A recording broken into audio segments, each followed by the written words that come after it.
$60,000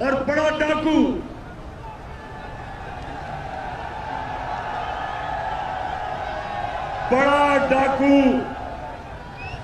جوتے پالش کرتے کرتے چیری بلاسم آج پرائم منسٹر بن گیا.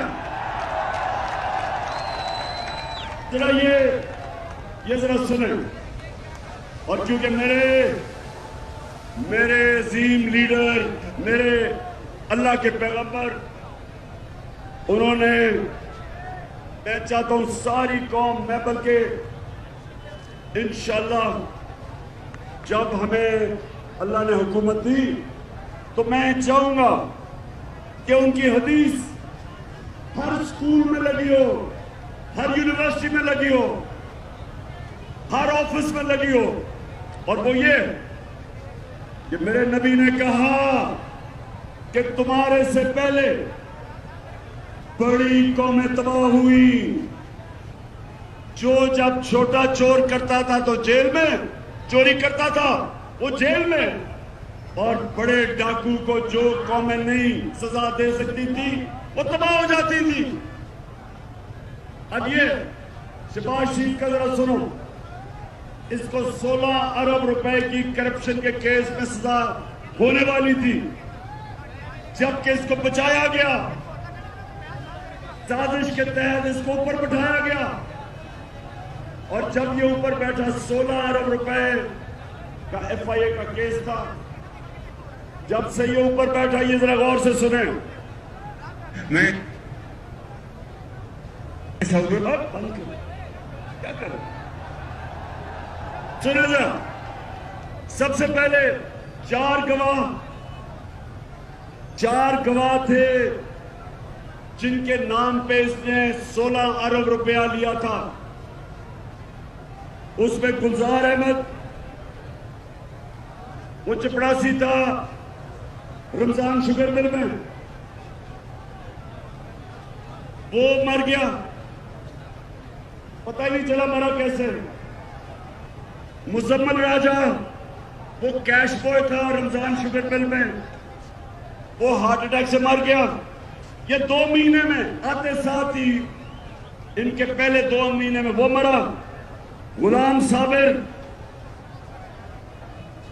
جو مزمل کا رشتہ دار تھا، وہ ہارٹ اٹیک سے مر گیا، بھائی تھا، وہ ہارٹ اٹیک سے مر گیا.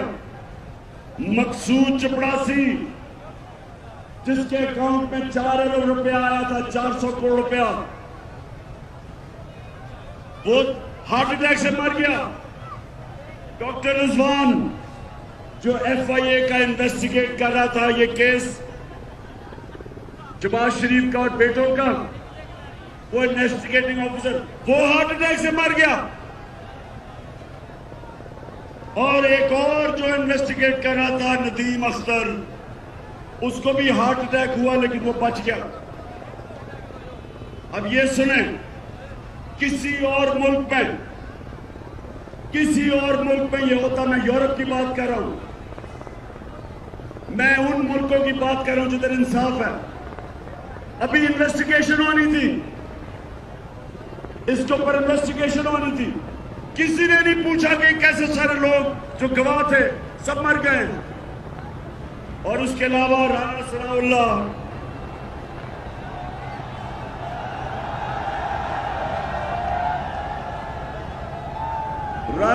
اللہ کا ایک آفیسر کرپشن میں انویسٹیگیٹ کر رہا تھا، اس کا نام تھا عمران رضا.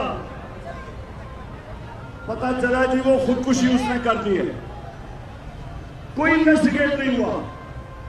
میں یہ آپ کے سامنے کیوں کہہ رہا ہوں کہ کبھی بھی ہمارا ملک ترقی نہیں کر سکتا جب تک یہاں انصاف نہ ہو، جب تک طاقتور کو قانون کے نیچے نہ لے کے آئے.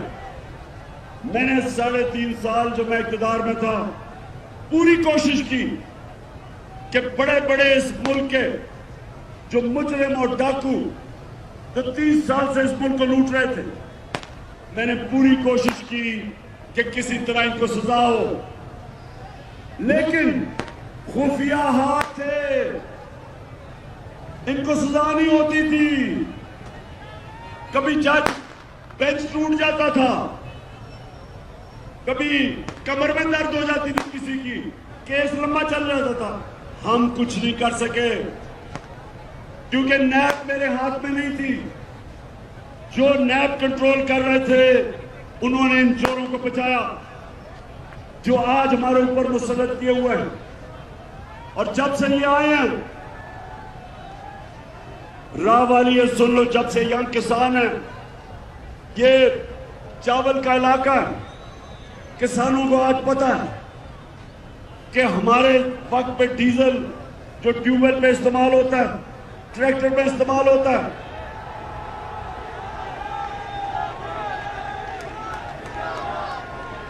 سوری میں غلط سے کہہ گیا، فضل الرحمان جو استعمال ہوتا ہے ان ساری چیزوں میں، 150 روپے لیٹر قیمت تھی فضل الرحمان کی جب ہم تھے 6 مہینے پہلے. آج 236 روپے پہ فضل کی قیمت اوپر چلی گئی ہے. پٹرول وہ بھی 150 روپے لیٹر. تو یہ جو ساری مہنگائی ہوئی ہے یہ جب سے چور اوپر مسلط کیے گئے. بجلی کے بل جو لوگوں کے پاس آ رہے ہیں، سب کو سوال پوچھنا چاہیے کہ کون سی قیامت آئی 6 مہینے میں کہ ساری چیزیں مہنگی ہو گئی. 50 سال میں سب سے زیادہ مہنگائی ہوئی. تو آگے جا کے میں نے یہ سوال کرنے ہیں کہ کون ہے اس کا ذمہ دار؟ کس نے یہ کیا کہ ان چوروں کو اوپر بٹھا دیا اور ان کے سارے کیسز ختم ہونے شروع ہو گئے، NRO ملنا شروع ہو گیا، مریم بھی بری ہو گئی، مریم کا پاپا تیاری کر رہا آنے کی، شہباز شریف کے بھی کیس ختم ہو گئے، حمزہ شریف کے کیس بھی ختم ہو گئے، اور وہ اس ملک کی سب سے بڑی بیماری زرداری، اس کے بھی کیس ختم ہونے شروع ہو گئے. اب انہوں نے قانون ایسا بنا دیا ہے، راہ والی کے نوجوانوں یہ سمجھ لو، قانون اب یہ ہے کہ صرف چھوٹا چور پکڑا جائے گا. اب سے اگر میں بڑا ڈاکہ مارتا ہوں اور میں ملک سے پیسے باہر بھجوا دیتا ہوں، کوئی پاکستان کا قانون اب مجھے نہیں پکڑے گا. انہوں نے آ کے نیا قانون بنایا، انہوں نے قانون اب ایسے بنا دیے کہ صرف چھوٹے چور پکڑے جائیں گے. اس لیے انصاف کے لیے ہم سب آج اسلام آباد روانہ ہیں، کیونکہ یہ قوم محمد مصطفیٰ صلی اللہ علیہ وسلم کی امت ہے. دنیا کے عظیم ترین لیڈر کی ہم امت ہے.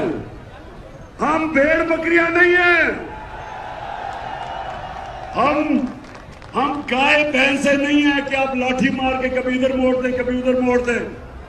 آج انہیں کہیں، کل کہتے تھے چور ہیں، آج کہتے ہیں کہ جی وہ NRO دے دی، اب صاحب پاک ہو گئے.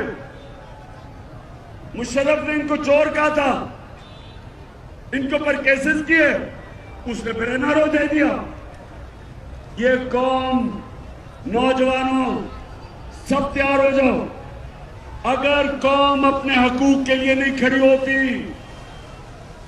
ان کو جانوروں کی طرح رکھا جاتا ہے. جانوروں کی کوئی حقوق نہیں ہوتے. جانوروں کے جنگل کے قانون میں انصاف نہیں ہوتا، جانوروں کے معاشرے میں انصاف نہیں ہوتا، انسانوں کے معاشرے میں انصاف ہوتا ہے. اور ہم یہ انصاف جس سے ہم آزادی چاہتے ہیں، اپنی حقیقی آزادی، اس کے لیے نکلے ہیں. آپ نے سب نے میرے ساتھ دینا ہے. اور میں آپ سب کے سامنے آخر میں یہ کہتا ہوں کہ میری نظر میں اس سے بہتر ہے کہ انسان مر جائے بجائے غلامی کسی کی کرے. میں میاں طارق تمہارا بھی شکریہ ادا کر رہا ہوں، اور جمال ناصر آپ کا بھی. جو آپ نے محنت کی. اور میں آپ سب سے آخر میں حلف لوں گا, ہاتھ کھڑا کر کے آپ نے میرے ساتھ حلف لے لے. میں یہاں سے پڑھوں گا, آپ نے ریپیٹ کرنا ہے, ہاتھ اوپر پیچھے تک. بسم اللہ الرحمن الرحیم.